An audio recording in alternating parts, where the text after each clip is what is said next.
By the end of this video, you'll have an understanding of whether or not a flight school will be good for you. Now, this video has been inspired by a question that I was asked as to what the best way to choose a flight school would be. And of course, I work with guys that are aspiring to be pilots. So naturally, I have done my own in-depth research and I have my own method of analyzing whether or not a flight school may be good or bad for the particular aspiring pilots. Now, first and foremost, who am I? I'm a commercial pilot, and what I do is I help aspiring pilots like yourselves get into the industry, hopefully through this free resource of my YouTube channel. And if you want to delve a little bit deeper, you can book in a call with myself. Now, first and foremost, what is the number one thing you need to consider before you start pursuing a particular flight school? Now, for me, one thing that I always have to make incredibly clear to my clients and to the individuals that are aspiring to become pilots is do not just choose an option based on the price. One thing that I am fully aware of is the extensive cost of training to become a commercial pilot. I know it is not a cheap feat by any means.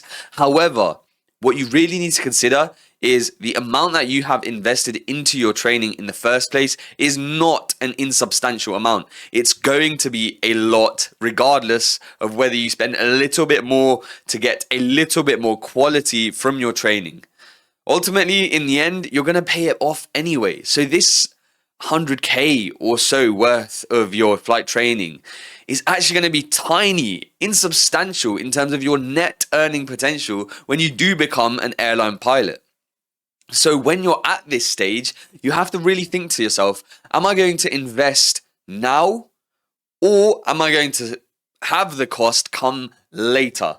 And what I mean by that is if you put the cost out now, if you endure this financial burden now and you invest in the right flight schools, in the best flight schools, then you're going to get the best likelihood of getting a good job.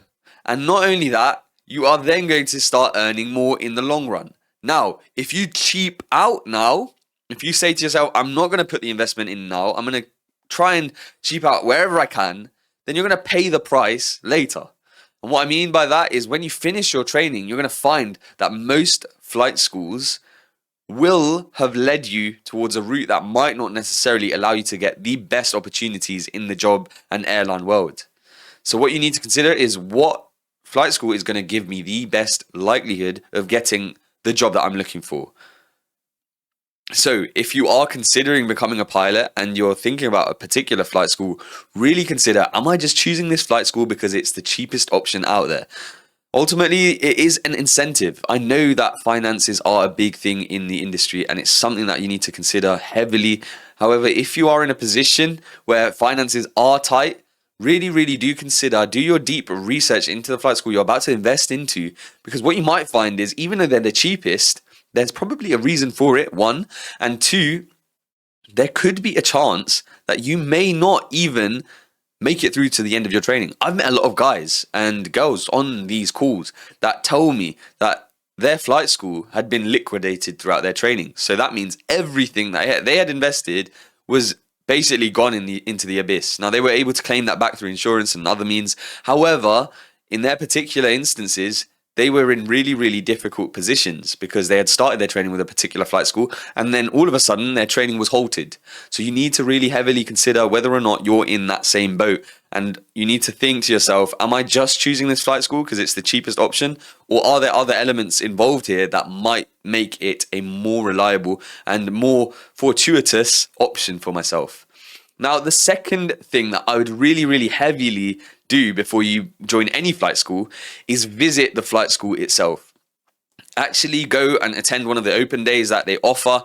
If you don't have the availability for their open days, literally call them and say, I want to have a look at your facilities because I'm considering applying for your particular flight school. Ultimately, they are a business. They want you to pay them in order to operate your training through them. Everybody wants people in their flight school, ultimately. Now, yes, they can be very restricted as to who they take because they also want to uphold a certain level. So really go to the flight schools, have a look about what they're all offering and see whether or not it aligns with you as an individual, whether the location suits you, whether the particular facilities are up to the standard that you're expecting. One thing that I found was when I was looking for flight schools, I actually had one in mind, one really, really world leading flight school in my head that I thought I was going to go for. And then I went to the flight school and I realized that this was just not going to be feasible for me because one, the academy itself was just very, very far from me. And two, I didn't actually like the facilities. I didn't like actually what their package involved. And it made me realize that maybe I was just rushing into this decision because I had seen online that they were the best flight school out there. But the reality is when I went there, I didn't feel like they were. And so that's one of the decision-making processes I went through in order to choose whether or not I was going for that flight school or not. Now, to give you some background about myself, I then went to another flight school and I had a look at their facilities, I had a look at their instructors, and I got to speak to people by going to their open days, and that gave me so much clarity as to what I wanted from a flight school and whether or not I was making the right decision. So really, really heavily consider going and actually physically seeing the flight school that you're about to attend. Now, another particular point that you need to really, really hit in terms of choosing the right flight school is their airline partnerships. Now, something that a lot of cadets often miss out on is the flight schools that have very strong ties with particular airlines. Now, I would say a big part of the reason that I got an airline job at the end was because my flight school was so heavily tied with a particular airline. So you need to really, really think about that when you are considering applying for a particular flight school. Think about what airlines they can be partnered with, whether or not those airline partnerships are strong in the sense that you, by the end of your training, are going to also be offered a potential opportunity to work for them. Really, really think about their network, because one thing about good flight schools is they have a very solid network, and the airlines trust these flight schools to give them high quality candidates. So you need to think, where am I going to be positioned by the end of my training that I'm going to be considered one of these high value candidates? If you think about it in terms of, I'm just going to go and hammer out all of the assessments individually through flight schools that might not necessarily have partnerships, then by the end of the training, you're going to have to outsource those airlines yourself. You're going to have to actively go look as closely as you can into any potential vacancies that you can find, but you will not have the backing of someone that may have a lot of rapport with a particular airline. Now, another element that you need to heavily consider is, how is the training going to be conducted? Think about the delays that you might incur, the instructors that you might have to be with, what the aircraft reliability is like, what the aircraft fleet is like as well, because some of the aircrafts that certain flight schools might use might not necessarily be what you're looking for. For example, you may want to fly in the airline world where it's all glass cockpit, but the flight school is only teaching you using dials and gyroscopic instruments. In reality, the best training quality you're going to get is through using a glass cockpit aircraft, because then you're going to be able to transfer that when you go later into the airline world. Now, there's nothing wrong with flying gyroscopes. And in fact, I would say I probably would struggle doing that because I'm so used to now flying glass cockpit. But that being said, that's because I've tailored a lot of what I do and a lot of my energy and education towards flying in the airline world.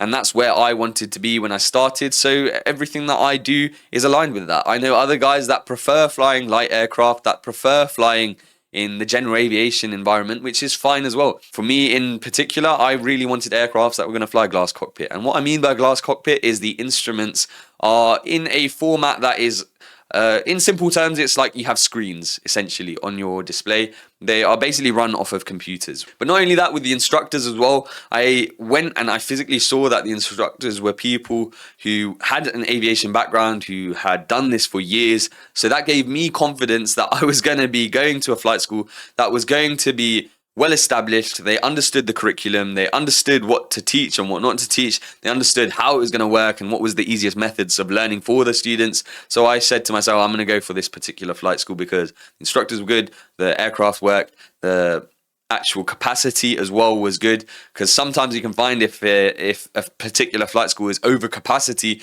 then you may find it really difficult to get slots to do your flight time or your hour building. So you need to be considering those elements as well as a potential factor towards choosing a flight school, because if you choose a flight school that is overpopulated, then you may find that you're going to be sent very far to the back of the queue, and that might make you feel a little bit restless and impatient. Now, in my particular case, that's what happened. During COVID, every flight school was over capacity. So I understood that I was going to be sent to the back of the queue. And that's exactly what happened. I got sent, it's more or less, to the back of the queue. I was waiting for a long time to get my hours and complete my licenses. I was actually aware of the fact that that was going to happen. So I understood that this was part and parcel of the flight school that I had chosen. Now, another thing you really need to consider is to think about what you actually want rather than what looks good. So for example, some guys, they need some mental health and religious flexibility within a flight school. So one thing you need to do before you even start your course is ask them, am I able to wear a headscarf? Am I able to wear particular items of clothing that I need to wear for my religious reasons? Am I going to get mental health support if I find that I'm in a difficult phase of my training and I need it? These are things also that you need to really weigh up. These are obviously miscellaneous things that may come outside of your training. However, you want to be in a flight school that does genuinely care about your particular situation and is going to cater for your particular situation, because you are a customer to them. And at the end of the day, you want to feel valued as a customer. So by outreaching to them, saying to them, this is my particular situation, I need to, I don't know, live with someone that is also Muslims, because I can't be in an environment where I am cooking on the same pan as someone that has just made pork, for example, or I can't take off my headscarf. Consider that and actually outreach to the flight school and say to them, this is my concerns. Is this going to be acceptable for you? And not only that, as well, with the religious element, speak to them, say, am I going to be able to practice my fasting? Am I going to be able to practice my prayers? Those are things that you also need to outsource and outreach to these flight schools and make them aware of the fact that this may be a potential factor in your decision making. And not only that, it's good if you do it, because then the more that people do it, then the more things that will be put in place in order to facilitate it. Because, of course, like I mentioned, these are businesses and they want to facilitate to as many people as they can.